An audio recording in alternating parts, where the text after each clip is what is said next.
இறைவன் ஆடுகிற அந்த ஆடலுக்கு காரணம் என்னன்னு கேட்டா, உயிர்களிடத்திருக்கிற துன்பம் நீங்குவதற்காக ஆடுகிறான். அப்ப நடராச பெருமான் எதற்காக ஆடுகிறார் அப்படின்னு கேட்டா, என் துன்பம் நீங்க ஆடுகிறான் என்று உணரணும். நம்மை உய்விக்க வேண்டும் என்பதற்காக ஆடல் புரிந்து கொண்டிருக்கிறான். அப்ப அவரை காணும் போது எனக்காக ஆடிக்கொண்டிருக்கிறான் இறைவன் என்று நீங்க என்னைக்கு உணர்கிறீர்களோ அன்னைக்கு நடராசரை பார்த்து அழுகை வரும். ஏன்? அவர் எனக்காக ஆடுகிறார். நீங்க அந்த உண்மை உங்களுக்கு புரியலனா, இந்த சாமி யாரு? அது மாதிரி நடராசர்னு சொல்றாங்க. வீட்டிலாம் வைக்கக்கூடாதுன்னு சொல்றாங்களே, எங்க வச்சிருக்கிறீங்களே அவனு ஒரு கேள்வி. ஏன் அவர் வீட்டில் இருக்கக்கூடாதுன்னு சொல்லிட்டு இருக்கிறாங்க நிறைய பேர். ஏன்னா அவர் ஆடுவதனால வீடு ஆடி போயிரும்.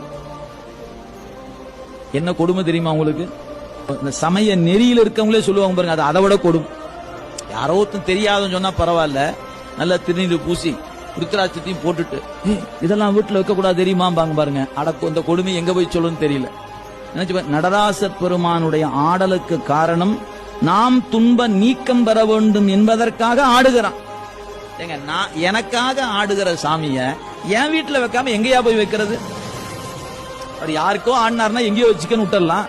அவர் எனக்காகத்தான் ஆடுறாரு, என் வீட்டுல வைக்காம எங்க வைக்கட்டும்? இந்த கேள்வியை கேட்கறதே இல்லை.